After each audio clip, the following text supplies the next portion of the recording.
का कार्यक्रम जो वंचित शोषित उपेक्षित लोग हैं उनको विकास के मुख्य धारा में लाने का प्रयास है। जो मोदी जी की मंशा है, जो योगी जी की मंशा है, जो प्रेमचंद प्रजापति जी की वही मंशा है, वही मंशा उनको पास है। जो अपने अधिकारों से आज़ादी के लंबे अरसे के बाद भी लंबे शासन रहा कांग्रेस का, सपा का, बसपा का, इसके बाद भी आप बता दें जिले में तो नाई का, गुण का, पाल का, प्रजापति का, लोहार का, राजभर का, चौहान का, दीन का, केवट का, मल्लाह का बेटा खाने पर दरोगा नहीं मिलता, एसआई नहीं मिलता, सिपाही नहीं मिलता, लेखपाल नहीं मिलता।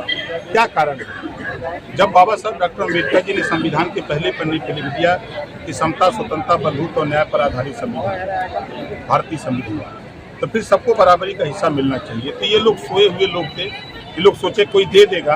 अब उनके गांव में, उनके घरों में, उनकी बस्तियों में जाकर के समझाया जा रहा है कि बाबा साहब डॉक्टर अम्बेडकर जी ने जो वोट का पावर आपको दिया है, इसी वोट से बेहतर शिक्षा, स्वास्थ्य, रोजगार, नौकरी, अमन, चैन, भाईचारा सब कुछ पा सकते हो इसी वोट से। ये वोट आप लोग दारू मुर्गा पर मत बेचो, अपने वोट की कीमत समझो। जो आपके विकास की बात करे, जो आपके घर तक पहुँचे, उसके विषय में आप विचार करें। मंत्री जी पैठी वापस देखा होगा कि 22 तारीख को हम लोगों ने ऐरौला में कार्यक्रम किया, उसके पहले हम लोगों ने खरवा में कार्यक्रम किया, उसके बाद हम लोगों ने सगड़ी में कार्यक्रम किया। हम लोग 10 विधानसभा जीतने के लिए हम लोग काम पे लगे हैं। लेकिन मुख्य विधानसभा पर जब जाएंगे आप उधर सदर में तो वहाँ लोग हाँप रहे हैं, जब आप जाएंगे वहाँ गोपालपुर में तो वहाँ लोग हाँप रहे हैं, सगड़ी जाएंगे तो सगड़ी वाले हाँप रहे हैं। मंत्री जी जो मामला है कि लोकसभा के चुनाव में जितने राजभर नेता थे, सारे नेता जाकर के वहाँ हम लोगों के खिलाफ प्रचार कर रहे थे। सिंगल एक सीट हम लोग लड़ रहे थे और सारे लोग सपा को जिताने के लिए लगे थे। अभी हमको अंदाजा 20-25 दिन हुआ होगा या 1 महीना, सभी नेता जितने राजभर के सपा के नेता हैं, सभी लोग गए थे पैठी देने जहूराबाद।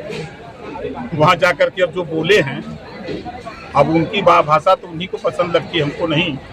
तो अब जो पैठी देने गए हैं तो पैठिया वापस होनी चाहिए ना। हो ना, आज समाजवादी पार्टी से टक्कर हो रहा है। सोशल मीडिया पर आप चले जाओ, अखिलेश जी से लेकर के उनकी पार्टी की सारे नेताओं के दिमाग में एकदम बहुत सवार कर दिया है। देख रहे हैं ना, अब आप समझ सकते हैं कि कल हम कहाँ थे, आज कहाँ हैं। पंचायती चुनाव के लिए समाजवादी पार्टी के नेता का बयान आपने सुना होगा, उन्होंने कहा कि चुनाव नहीं होगा, है ना? क्यों कहा? उन्होंने 2 रीट दाखिल किया हाई कोर्ट में और हाई कोर्ट में ले जाकर लटका दिया। मैं तो बार बार कहता था कि समय से चुनाव कराऊंगा और 75 जिले में मतपत्र छपवा करके पहुंचा दिया हूं। मतदाता सूची का प्रकाशन करने के मूड में हो गए थे, लेकिन जब न्यायालय मामला चला गया तो हम भी थोड़ा सा न्यायालय में क्या चला? न्यायालय सर्वोपरि है कि सरकार? नहीं, न्यायालय सर्वोपरि है। कराओ, समय दिया है तो आदेश दे, हम चाप के करा देंगे चुनाव।